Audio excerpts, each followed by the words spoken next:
Talking Buckeyes with you each and every Wednesday here at the Voice of College Football, 1:30 Eastern. That's our typical time, but hit that bell for the notifications once you've subscribed so you don't miss a thing. We've got Steve Hellwagon here, of course, from Bucknuts 247 Sports up at the top, and Tony Gerdeman from Buckeyes Scoop. Kevin just can't make it today. We are going to try to make it through.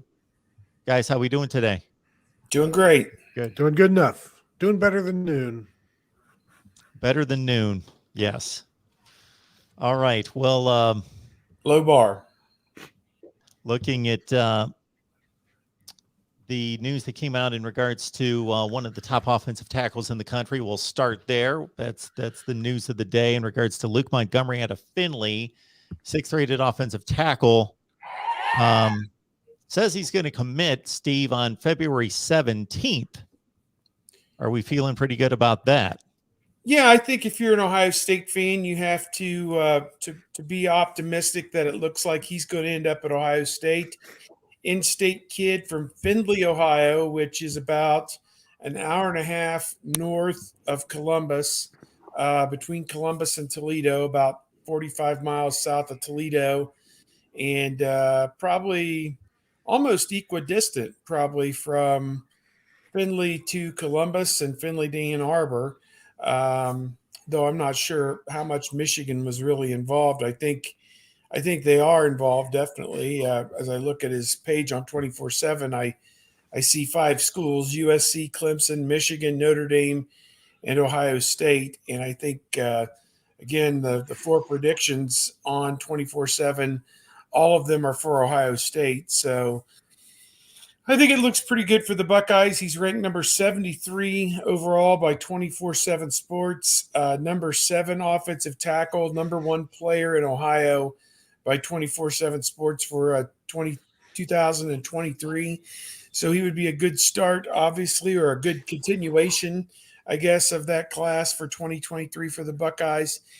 And his younger brother is also a quarterback at Findlay, 2 years younger. And I know that Jim Harbaugh came out early, I think, and offered him for Michigan, the younger brother. And Ohio State, I'm not sure if they've offered him yet or not. I believe maybe they have. So to get a package deal would be awesome, obviously. I doubt we're going to see 2 brothers playing on opposite sides of that rivalry. So to me, it looks pretty good for Ohio State on this situation. And I guess we'll just have to wait and see, I suppose. And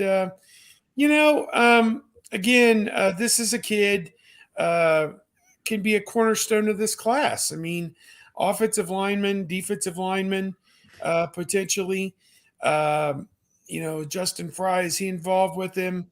Larry Johnson, is he involved with him? I guess we'll just have to sort it out as they'll have to sort it out as they go along, if he's going to be on which side of the ball. But to me, I think most thoughts are he'll be an offensive lineman, but he's played both sides of the ball, tight end, defensive end, defensive tackle. He's done a little bit of everything. Also plays basketball at Findlay as well. So to me, it'd be a great cornerstone to add to this class. Steve, if this was 20 years ago, him being a Northwest Ohio guy, maybe Michigan would be making more of a push or have more of an influence on the recruitment back then, when Ohio was kind of open territory for Michigan. And so I think everybody expects him to be a Buckeye.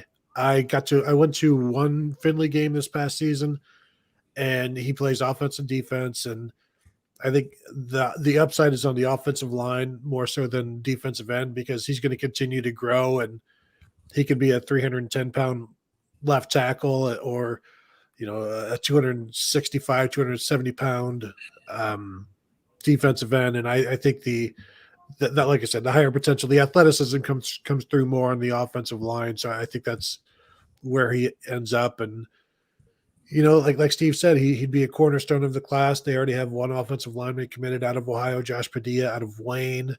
And then, it's certainly a good start. And again, the Findlay pipeline there with his brother, who's a 2025 quarterback, as Steve said, not bad to get in there.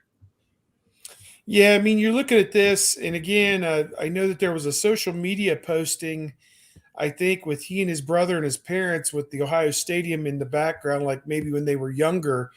Um, he he attended a game with his parents, and they're all decked out in their Ohio State stuff. So I'm not sure how you view that, but it says he's committing on February 17th at 3 p.m. It'll be live on Instagram. It'll be in the Findlay High School gym, and he had 30 scholarship offers, and we listed some of them: Ohio State, Oklahoma, Georgia, Notre Dame, Penn State, Michigan, Michigan State, USC, Indiana, Penn State, and a host of others. Basically, everybody in the Big Ten, anybody in this footprint. And you look at Justin Fry, the offensive line coach, the quarterbacks coach Corey Dennis, and Ryan Day. They were all up at a basketball game in Findlay on January the 14th. And then 2 days later, Kevin Wilson, the offensive line coach and the tight ends coach, was at a basketball practice at Findlay. And Michigan coaches also made multiple visits to Findlay in January as well. So could be a two-team race, it seems, for his services. And I think that he's had a chance to sit down with Justin Fry and discuss the plans on the offensive line. Ohio State right now has got some commitments for 2023. I think 4 of them. Joshua Padilla, an offensive lineman from Huber Heights, Wayne. Ty Lockwood, a tight end from Tennessee. Will Smith Jr., the son of the former Ohio State All-American Will Smith from Dublin Kaufman. He's a defensive lineman. And safety Cedric Hawkins from Florida, Titusville, Florida, Cocoa High School. Right now, the class ranks 7th nationally. So, again, Montgomery would be a great get for Ohio State on the offensive line. They have decent depth on the offensive line, but I do think that again, you can't have enough big guys who are athletic, can run and block and do things on the offensive line, and that sounds exactly what kind of player Ohio State would be getting here with Montgomery.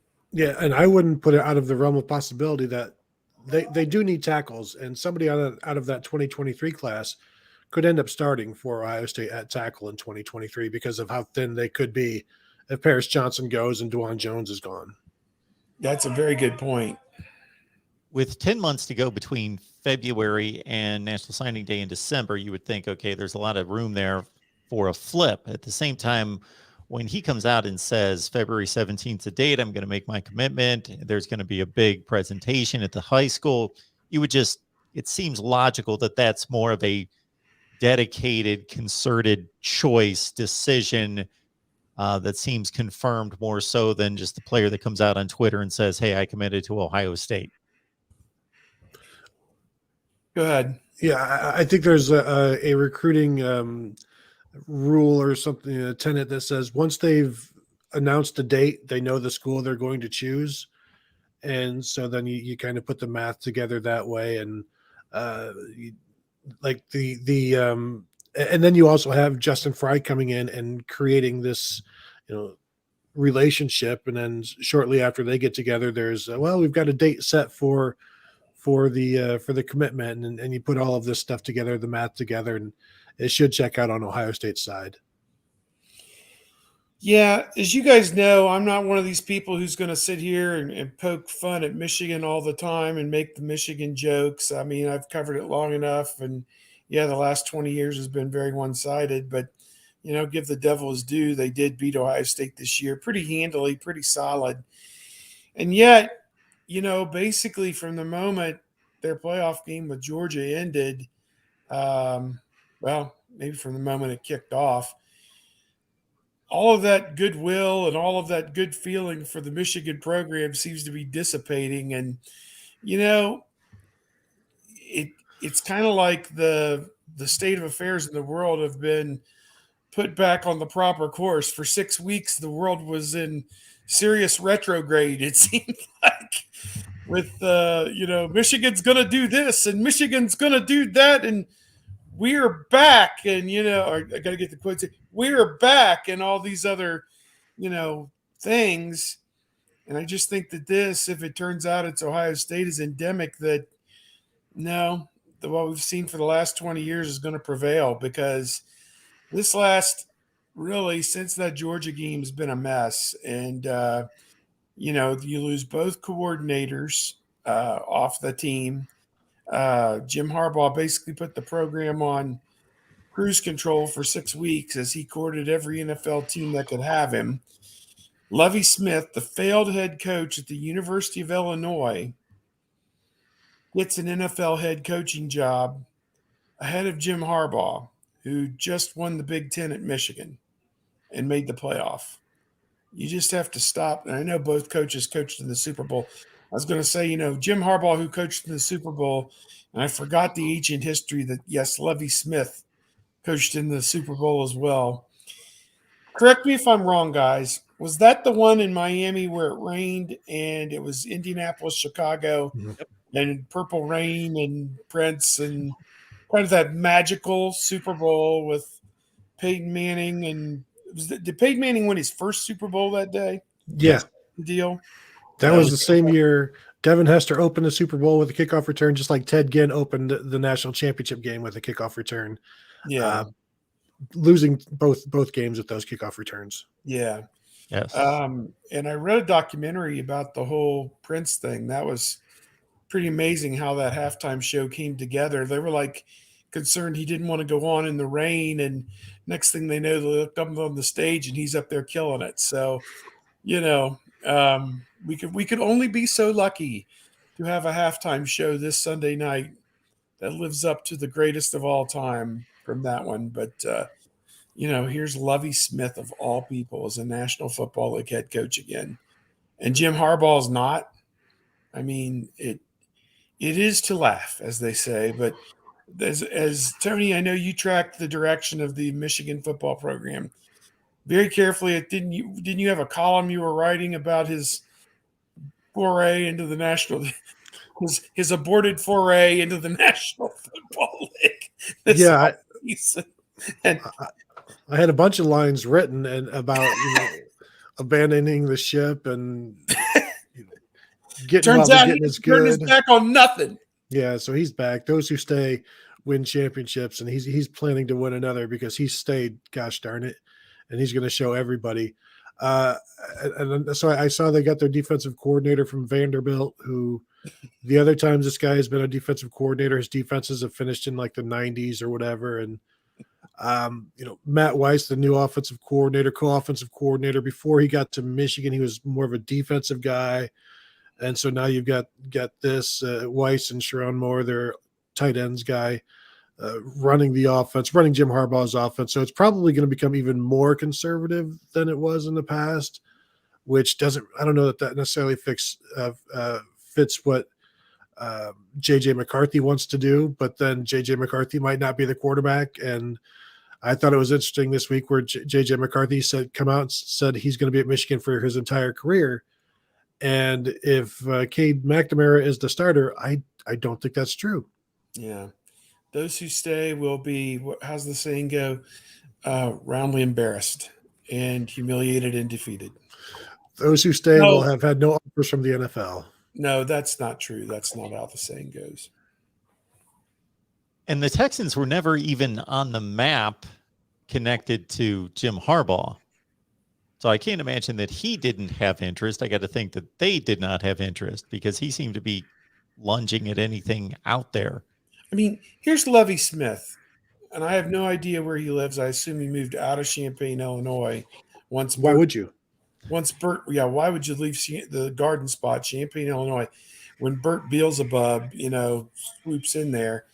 I'm sure he packed up and left, and he is sitting somewhere counting all of his orange and blue millions of dollars that he collected. And the phone rings, and they said, "Yeah, this is Houston calling. We want you to interview for the head coaching job of our NFL team." And Lovie had to be like, "Houston, that team left for Tennessee 25 years ago. What are you talking about? Houston? Do they have an NFL team?" So, yeah. In fairness, he was actually with Houston this year. He was like the associate head coach. That's where he went after Illinois. So he was sitting in Houston. it was a marriage of convenience, I guess, whereas anybody trying to hire Jim Harbaugh would have been a marriage of inconvenience. So now Jim Harbaugh is back, and we all get to enjoy it. I think everybody wins here, except for maybe the Michigan fans, who thought they have now won, but I don't know if they actually have. I'm Jim Harbaugh, and I returned to Ann Arbor in the way in which he did after what he did.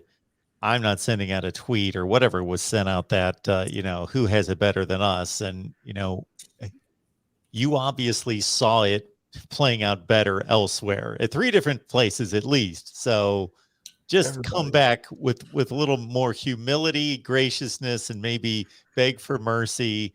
And, talk about how great it is to be a Wolverine. I get that. But, it seemed to be a little. Ohio State, Penn State, Rutgers. Yeah. There are only 4 teams who have it better than Michigan. That's the 3 teams that said no to him in the NFL and Georgia. Everything before that does not exist anymore. That was 2021. We've moved on from that, and so there very few people and entities and franchises have it better than Michigan, as we will see. And while we're joking about Michigan, let's just keep in mind they're probably going to win 9, 10, 11 games next year because of their schedule. It's really, really an embarrassingly easy non-conference schedule, and not entirely a terribly difficult regular season schedule either. It should not be allowed. There should not be that type of schedule played by really anybody in the Power 5. I think everybody in the Power 5 should be playing a non-conference opponent that plays in the Power 5. Let's start with that bar, unless you want to supplant. And I jumped on Ohio State a couple of years ago for playing nobody in the Power 5, but they did play the top group of 5, or the emerging at the time top group of 5 in Cincinnati, which right now is better than 80% of the Power 5. So probably at the time 60% of the Power 5. So there was that. That schedule, there's no excuse for it. It's an embarrassment. Yeah, and they canceled a home and home with UCLA to be able to put a non-conference schedule together of Colorado State, Hawaii, and Connecticut this year. And as somebody who has to write about Michigan after every Michigan game, there's nothing to write about there. There's nothing to glean. There's nothing to presume. It's all just it's 3 spring games in a row. Yeah, nothing to glean unless they have a similar, and I'm sure that they're hosting the UConn Huskies, but they actually took that trip in 2013 and barely eked out a win in beautiful Stores, Connecticut, 24-21. That's crazy. Good old Brady Hoke. All right. Moving on. The next thing I'd like to hit you boys up with is this returning production rankings. Tony, we'll start with you, because the one team that comes to mind where there was a stark lopsided end of the spectrum returning or lack of returning production for Ohio State that jumps out at me right out of the gate is the 2016 edition that just lost just tons of talent. And the returning production and the age of the team and experience of the team was lowest in the Power 5, if not including most of the group of 5, if not entirety college football. Well, we know that team had an issue in the playoffs, but up until then, we're able to ride it home at 11-1. So for these teams at the top, and there's only a few of them, it seems to be less of an issue in returning production because they're plugging in the next high 4-star. But how important do you think it is for this Ohio State team based on what you've perceived in the past? I think it's important to have a bunch of returning production, considering you have a brand new defense. So you have experienced players who are more ready to learn and to implement stuff. And it's not a huge change defensively, but it's enough of a change that you don't want to be relying on a whole bunch of new guys to take care of it. However, there are also a number of young players who are ready to take that next step. So you have a new defense, you have new coaches, everybody has a clean slate. So it's going to be interesting to watch as the inexperienced guys try to jump over the returning production. But I believe Ohio State has a large amount of a high percentage of returning production on defense. And then it almost doesn't matter kind of what they have returning on offense, because look what they had returning last year, like nothing. And then they still produced the top offense in the nation. So now with so much offense returning, you expect them to do the same thing. Defensively, I think with what they've got returning, they're also going to kick it up a notch with a more aggressive defense. So I think it's a good combination of the experience and then the young, hungry guys pushing those guys mostly on defense to either pick it up or get out of the way. We saw some of that last year with Steel Chambers and Taraja Mitchell, like, move aside. This is me now. I've taken the job. And there's going to be some more of that, I think, this year. Yeah, that returning production ranking was kind of an interesting stat. I presume you think about it, you have all the passing yardage back with Stroud and McCord. I don't know what Miller had, but very paltry numbers. And then all the rushing numbers are back except for Teague, and I don't even know what he rushed for, maybe 300 or 400 yards, maybe. But Williams and Henderson had the lion's share of that, and they're back. And then I think receiving is where you take the big hit. I mean, those are kind of divided into three big chunks, and only one of those three chunks is back with Smith and Najigba. You lose Olave and Wilson, so 2/3 of your receiving is gone. But again, I don't know how they're figuring it or factoring if they're adding all of those three disciplines together and then calculating a percentage on that. But at any rate, yeah, I think it's a great thing. Obviously, when you have such a prolific receiver back, plus guys with tremendous potential like Emeka Egbuka, Marvin Harrison Jr., as we saw in the Rose Bowl, is ready to step right in and be a frontline guy. Mayan Williams, if they keep him, if he stays in the fold, he's a tremendous changeup back with Henderson with some game-breaking ability. I mean, we've seen him, get into the open field and put away a couple big plays. So he's not necessarily just your 1 and 2 yard back. He can be a guy that if he breaks that tackle at the line of scrimmage or breaks contain, he can hit a home run just the same as Travion Henderson can. And then, of course, Stroud, I mean, I think the potential is there for him to push toward what Haskins did, and the records that he set in 2018 are potentially in play. And, of course, there's been a lot of 2018 talk this year, these last 3-4 weeks with Urban Meyer made a mistake in hindsight. Ryan Day, they took Haskins over Burrow. Boy, they screwed that up, didn't they? I know we've talked about it a little bit, here on the show and different things, but I made my stance on that pretty clear that hindsight's 2020, and you can't re-legislate something that happened in real time almost 4 years ago. So I don't know, just I think it bears, just the thought that Ohio State's going to be up there again based on what they have coming back. I think it's a pretty strong assertion to make that. But again, you still need a lot of luck. I mean, if CJ Stroud breaks his leg, then it's on somebody else to pick up the ball and run with it, or in that case, throw it. And, if something happens to Jackson Smith-Njigba and now they lock up Marvin Harrison Jr., what happens then? So, it's a starting point, and I think that's good. And Ohio State's had tremendous luck in terms of injuries. They haven't had, Josh Proctor was a guy that they were counting on last year who they lost for the season, but those type of injuries have been few and far between for Ohio State in recent years. And so,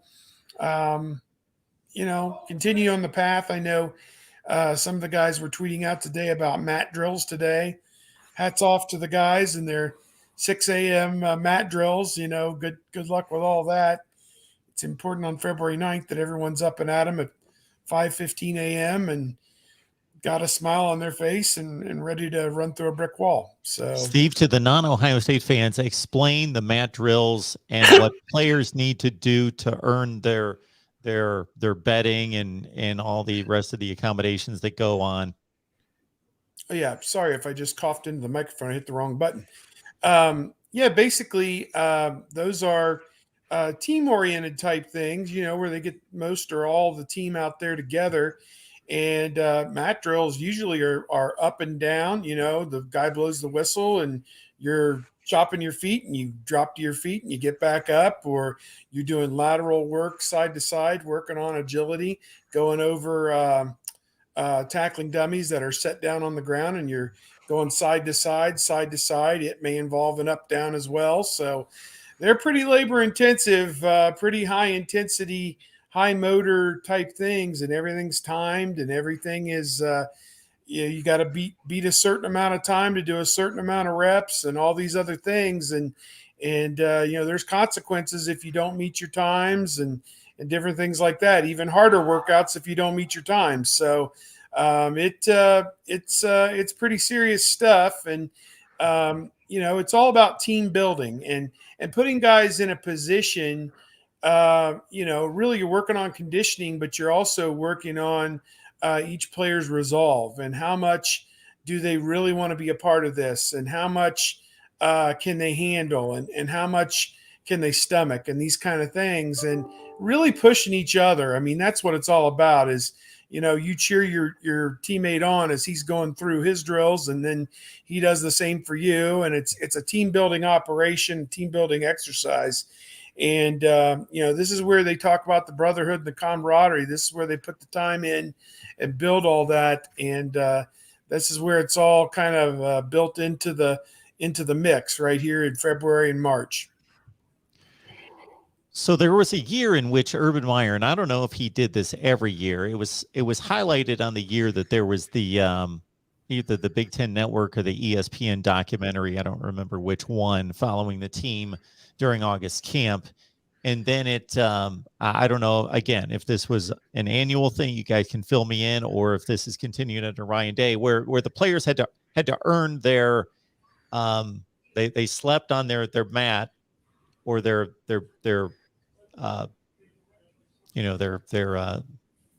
bedding, out in the hall, wherever they could find a way. Before they had moved onto campus, they were staying at some grade school. They were practicing at some grade school or elementary or junior high, and then they had to earn their way to the big field on campus and earn their bed to a certain extent. Do you guys remember what I'm talking about?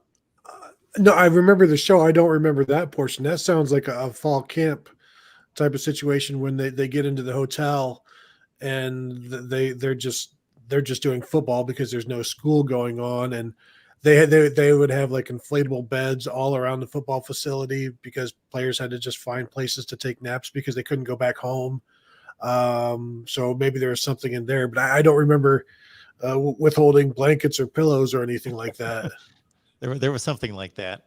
Anyway, Yeah, they have a lot of different things, I think, that they use throughout the course of the year to try and incentivize everybody, that carrot that they dangle at the end, to get everybody, I think that I know for a while Urban during preseason camp was having them go away from the facility. So the facility has got these really nice fields with the field turf, and they've got all the amenities right there at the facility. And he was having them cross the street, basically. It's kind of down the street and down a little bit on the right. The Coffee Road is what it was called, Coffee Road Fields, which are near the agriculture campus. And just not very nice fields over there, grass fields with, just not as nice a setup. And he wanted them to feel bad before they could feel good type thing. And so they would go over there for a week or two and practice and, then come back over to the posh digs at the Woody Hayes Center. But some of what you're saying does add up, that they've had different ways and different things that they've used over the years to incentivize the guys to work hard during the off season, during preseason, to earn better facilities, better accommodations, better amenities, better food, different whatever, is all kind of out there as a carrot for these guys. There's consequences for winning and losing everything at this program, and that's kind of the way they want it. It just it really puts a premium on, if we give you a task to do, you need to go out and accomplish this task on a daily basis, a weekly basis. And if you do, you'll be rewarded. If not, then you're back to square one. Getting back real quick to the Burrow-Haskins comparison. So Haskins threw for 1 million yards and 50 touchdowns, and Burrow threw for 1 million yards and 60 touchdowns, and of course won the Heisman. And Haskins finished probably top 4 or 5 for the Heisman. Yeah, he went to New York. He went to New York. Of course, those are separate seasons. Yeah, separate 2018, season. 2019. Yep. And then what I find amusing is that, the people put the slant on it once Burrow has done what he's done in the NFL. The comparison should stop. If Burrow was a complete bust right now, it should be the same comparison about what they did in college, and if Urban Meyer made a mistake. Not because Burrow is taking the team to a Super Bowl at the next level.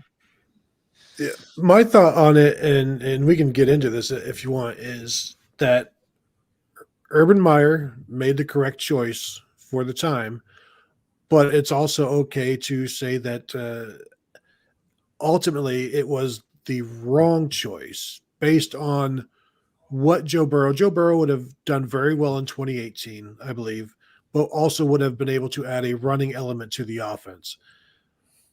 But ultimately, that still doesn't fix the defense.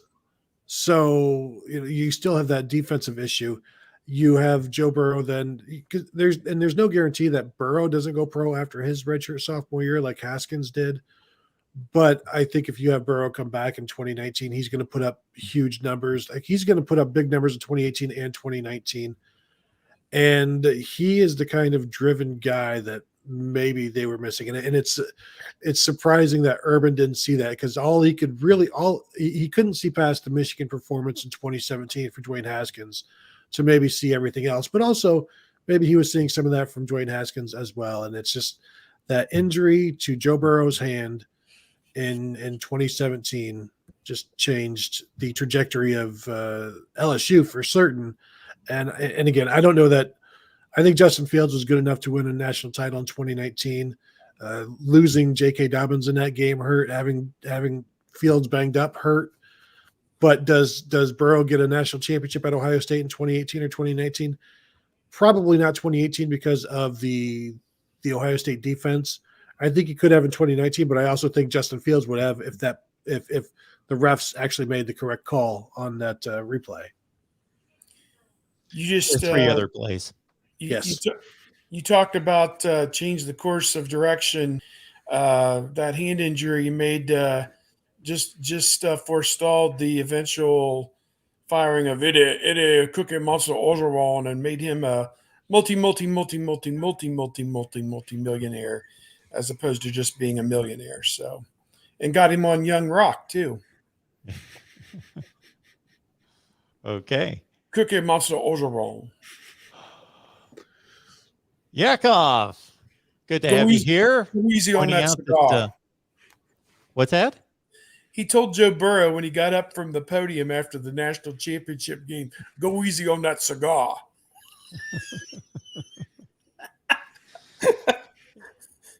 Koto. Nobody like him.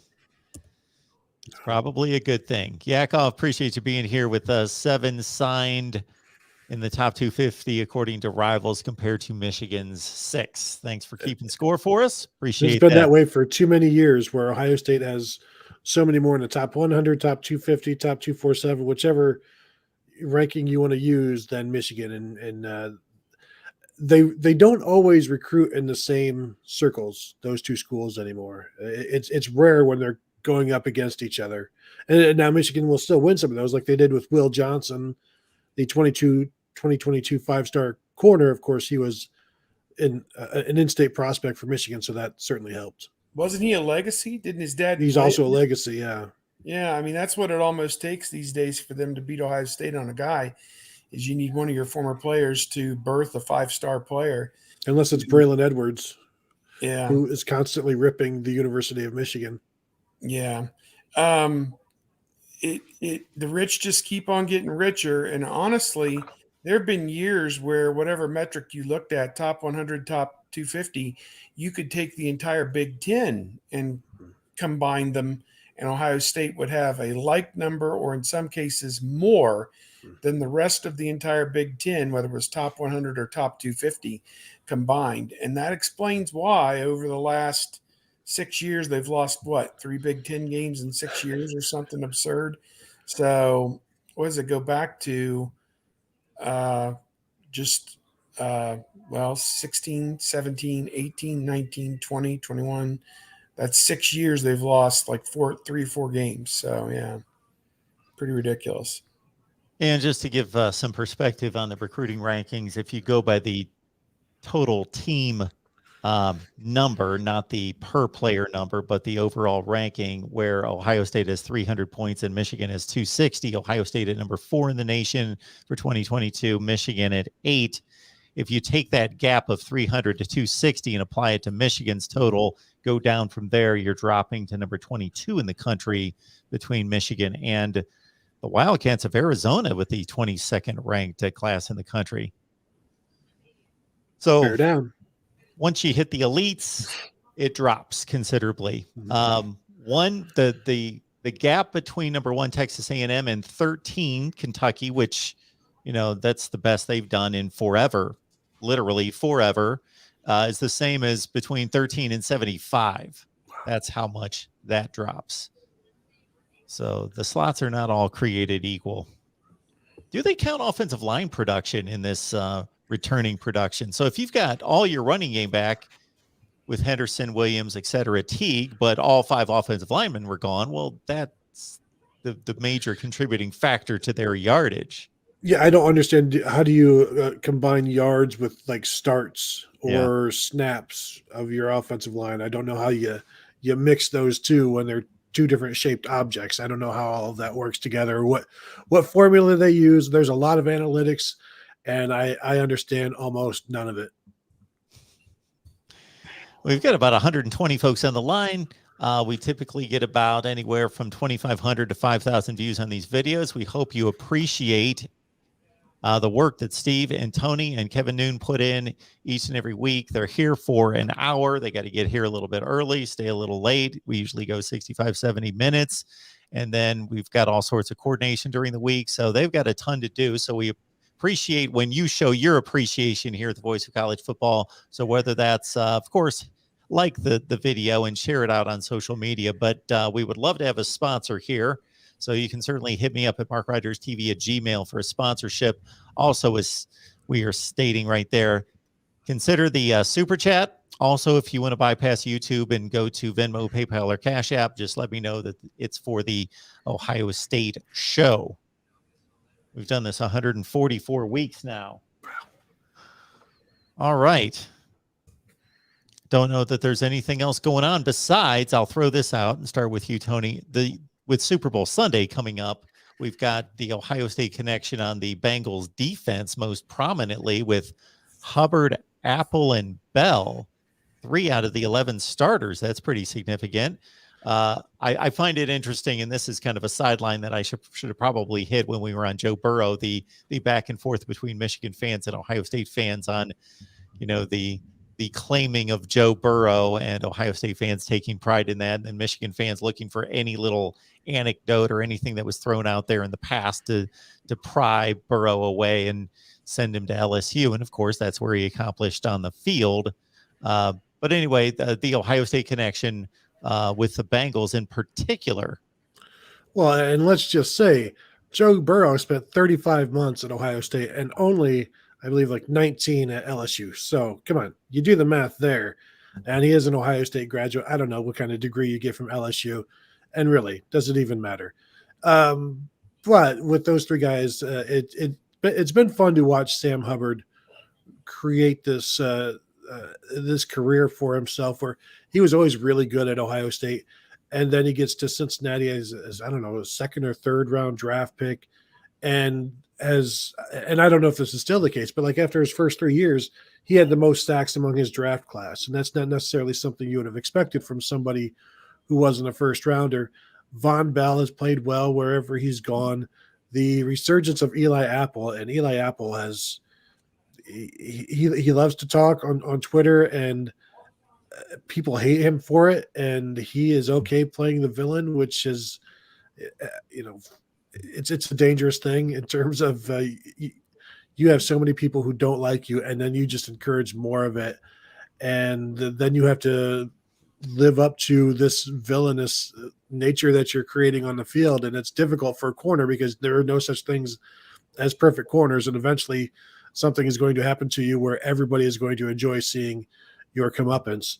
I feel bad for Jordan Fuller that he's not able to play for LA, being on injured reserve. Like, this is a guy who was a 7th round draft pick, number 199 overall, like Tom Brady, was a starter as a rookie, and then was headed for the Pro Bowl and got injured, and so he's missing out on this. So just in terms of covering all of these guys, Jordan Fuller is one of the better dudes that we've ever covered in terms of just as a person, and academic All-American several times over. But yeah, it's good to see, and I've said it for years, the more Buckeyes you draft, and I try to tell the Browns this, and they finally start to listen with Denzel Ward and here and there, but for years the Browns didn't want to have anything to do with the Buckeyes, and the Bengals, they'll mess with Buckeyes, and you see what's happening now. They're in the Super Bowl, and I really do expect them to win. Yeah, I'm thinking Bengals. Again, Joe Burrow, hard man to beat. I think obviously Eli Apple's kind of resurrected his career with the Bengals, made some huge plays here in the playoffs for them. Von Bell had the tip pass interception that basically sealed the game in overtime, because when that happened and he brought it back to midfield, you're like, they just need 20 yards, and the kicker, who's automatic, is going to put them in the Super Bowl. And that was kind of a done deal at that moment. Sam Hubbard had the 2 sacks at the end of regulation where they had, I want to say, 1st and goal at the 4-yard line and just needed a touchdown to win the game, and had to settle for the field goal to tie it and go to overtime. And the second one, he knocked the ball loose, where if the Bengals were somehow able to fall on that, the game would have been over and the Bengals would have won right there at the end of regulation. So I don't know. Those guys all played an integral role. And Isaiah Prince, there's been a lot said about the offensive line, how bad they were. They gave up 9 sacks to Tennessee the week before and just won in the AFC Championship game to Kansas City. We'll see how they do against Aaron Donald and the Rams in the Super Bowl. But, this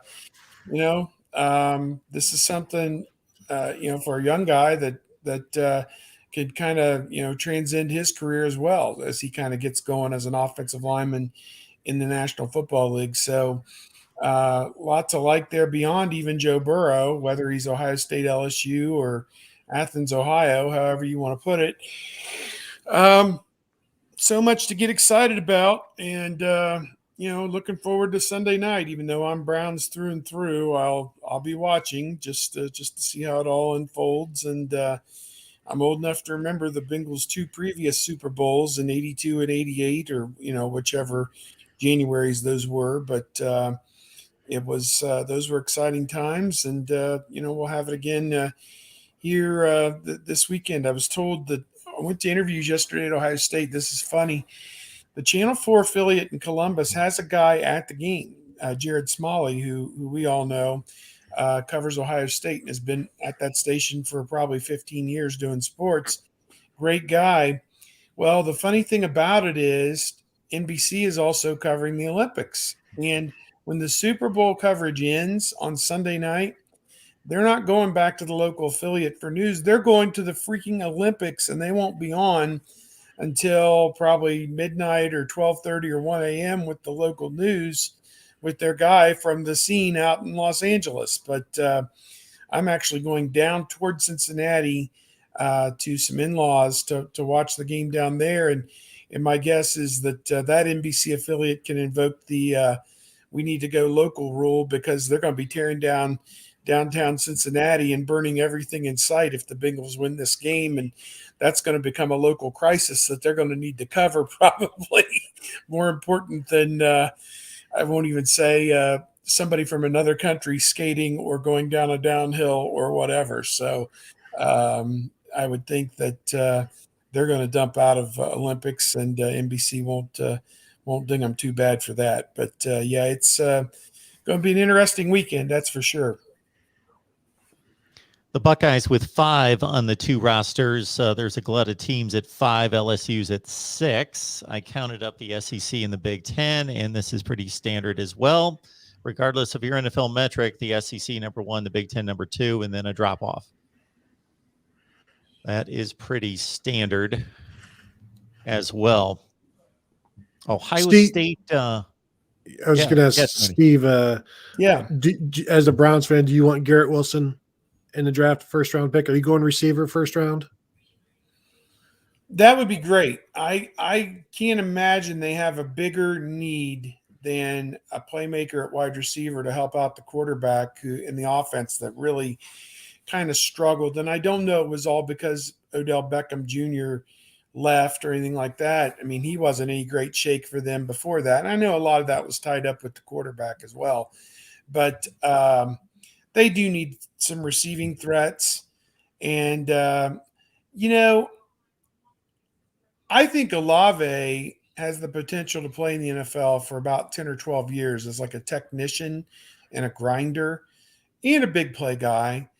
I think Wilson is that guy that's going to make the spectacular look mundane in the National Football League. And there are a few of those guys. We saw that with like a Larry Fitzgerald early in his career and different people like that. And then you kind of transition into that guy I described a moment ago that either he makes a bunch of routine normal plays and moves sticks or, kind of burns out eventually. So I don't know, because people catch up to him athletically as he gets a little older. So I don't know. I think I'd take either one, to be honest with you. They already have that grinder with Landry. So, Olave would maybe be a little bit redundant with Landry. And Landry is kind of getting on in age a little bit. But I think he's still got some years as a frontline guy. And I think Wilson would fit in perfectly there as a guy that can take the top off the defense, and a guy that, again, with this quarterback, and I wouldn't say he's erratic, but you hope his accuracy will come back a little bit if he's healthy, and he has great protection and great running game and everything else around him, that Wilson would be a great fit for him, a guy that you can just put the ball almost anywhere and he'll go find it. So he did some things this year that were just nothing short of amazing. Was it the Purdue game where he had 4 touchdowns and they were like, one of them was like running on a reverse. One of them was like a short pass he took the distance. One of them was on a crossing route and the other one was on a bomb.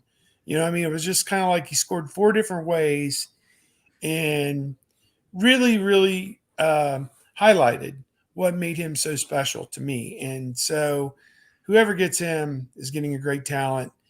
And my hope, the Browns really screwed up by beating the Bengals in that last game. I don't know if it cost them a spot or 2 or what, but if somebody within a spot of them or 2 of them takes Wilson, I'm not gonna be happy. So I'll just put it that way. But I will say this: if the Bengals do win the Super Bowl, I don't think the Ravens or the Steelers beat them twice, but I know the Browns did. So best team in Ohio.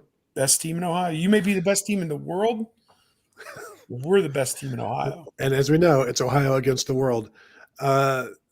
Being a Bears fan and having no first-round pick, I have no hopes of getting a Garrett Wilson or a Chris Olave in this draft, so I'm not even worried about it. I can definitely see the Browns, though, going with like Treylon Burks or somebody else, some other receiver when – because how many times does that happen for the Browns where there's an Ohio State guy like sitting right there and they're like, no, we'll take somebody else. And they finally went away from that with Denzel Ward. But I remember, and not that it has panned out for either of these guys, but when when they had Malik Hooker sitting right there for them in 2017, and like traded back and ended up like trading up for Jabril Peppers at some point. And like those two players were vastly different in college, and Malik Hooker was the vastly better player.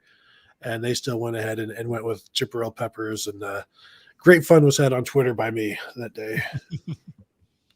As is often the case. Yes. All right, folks. This is our Buckeyes show. We've done this 144 times and would not have done it once without Steve Hellwagon from Bucknuts 247 Sports. We appreciate Steve posts the videos on Bucknuts, so join him and his work there on Bucknuts. Tony has been great forever here. Way before we started this show, he would join me, as Steve did, on a regular basis to break down the Buckeyes. Join Tony's work there on Buckeye Scoop. And Tony, what else you got going? Just wrote a Justin Fry piece today about getting back to work with Ryan Day. As I wrote, they worked together so long ago that when they first got together at Temple, Ryan Day was still a wide receivers coach. He hadn't moved to quarterbacks yet. So it's been a long time. They worked together for 3 years, and then they drifted apart for about a decade, and now they're back together, and Justin Fry is looking forward to getting started, and I think Ohio State fans are as well. Not much going on at Bucknuts. Obviously, we're covering basketball pretty closely. A big game tonight for OSU at Rutgers, 7 p.m. on Big Ten Network. And I'll be going up to Michigan, make my annual pilgrimage to the Chrysler Center on Saturday for that. And what's kind of cool is during warm-ups every year, Michigan lays back and lets Ohio State come out first with like 25, 30 minutes before the game starts. And they always play the Lady in Red. That was a Chris DeBerg or somebody that had that song from the 80s, the Lady in Red. They always play makes that. Me cringe. Yeah, it's hilarious. They play that when Ohio State comes out for the warm-ups for that game. But I always look forward to going there. It's usually a pretty spirited atmosphere for college basketball. And that's the big thing right now, just waiting for spring football to start up. I did see a note on ESPN. I was just going to throw this in real quick. Seems to be some movement and some thawing, like the icebergs, over this playoff have collided, and now they're kind of looking at each other, and there's been who's going to blink first on what they're going to give up. And sounds like what maybe the SEC didn't want was automatic berths for all the Power Five or something, and a group of 5, like 6 automatic berths. But they were okay with the top 5 highest ranked conference champions getting automatic berths from whatever league they came from. And part and parcel of that was the worry that if a 4-loss team would somehow win a ACC or Big Ten division and upset the other team in the championship game, they'd steal a bid from a deserving SEC team, I presume. Whatever. It's just kind of thinking out loud. The ACC has said they're contemplating doing away with divisions. The Big Ten has kind of flirted around with doing away with divisions. And that would, in many senses, get us away from that thought that a 4-loss team would ever be in the running to win a conference championship. You would simply take the top 2 teams on the ladder in the standings at the end of the regular season. And if it's a rematch, it's a rematch. If it's not, if it's a fresh matchup, it's a fresh matchup. But which is kind of how the Big 12 has done it here these last few years with no divisions. So that would be interesting. And to me, that is a sign that people are being dragged kicking and screaming toward what the SEC wants, which, their goal is to get the best 8, 12 teams in the playoffs. So I'm not necessarily adverse to that. Tony, we know you need to jump out, so appreciate you being here. Yep, sounds always, good, sir. Y'all have a good one. Thanks. Thanks, Tony. I don't exactly know what that team is that was the last one to win a conference championship in major college football with 4 losses, but I'm positive it was at least 12 or 13 years ago. I know that Florida State won an ACC in 2005 with 4 losses. Yeah. And I think maybe like a Georgia Tech did late in the 2000, before 2010. It's been 12 or 13 years. So this doesn't Yeah. happen. I don't know what the big deal is. I don't have an issue with a team. Hey, if they can get into a conference championship game at 8-4 and beat a one-loss team, and they're 9-4, and they're fringe top 15 in the rankings, and this happens once every 15 years, when there's a 12-team playoff, I don't have a problem with it. Yeah, here's the 12 seed. You played your way in. Now you're the 12 seed, kind of Yeah. like those teams that played their way into the NCAA tournament, and okay, you're 16, but you're a play-in 16, here you go. So Yeah. whatever. If you're able to pull it off, so be it. Good luck. Yeah. All right, Steve. Great to have you here as always. Yep. Great to talk to you. And we will see next week. I have a outpatient procedure next Wednesday, so I'm probably won't be available next Wednesday, but maybe it's nothing serious, just routine maintenance, one of these every 3-year type appointments. So I think that's I know what that is. I'll be doing. And to be honest with you, we talked about this on the show. I had a friend, Gary Houstu, a close friend and worked with me for 20 years. And he had colon cancer. It turned into liver cancer, and he passed away, maybe 3 weeks ago. And that's kind of what this procedure is, a colonoscopy designed to kind of head that off. So if you're in this age range, late 40s, 50s, you need to talk to your doctor and make sure you're doing everything you can to make sure that you're protecting yourself from these type of things, because it is serious and it can save your life. So not to say that he wasn't diligent about this, because unfortunately, even if you are diligent about it, it can still ultimately cost you your life. But the issue is if you catch it early enough, there are less chances for that to happen. So that's what I've got on my upcoming schedule. Absolutely. Thank you for the good word there. Definitely. Well, we can certainly slide the day, or we'll make accommodations one way or the We'll other. figure it out. All right, Steve. Thank you so much. Enjoy your trip north of the border. Yes, looking forward to, just hoping it doesn't snow. Usually I go up there and we get a foot of snow and the roads are awful, and as it was for football, and hopefully for basketball we can get in and get out under the cover of darkness and no one will even know we're there. And folks, that's why you got to subscribe and hit the bell for the notifications. We don't know when we're going to be live next week, but we will do it at some point next week, episode number 145. All right, Steve, have a good week. Everybody else as well. Yep. See you later.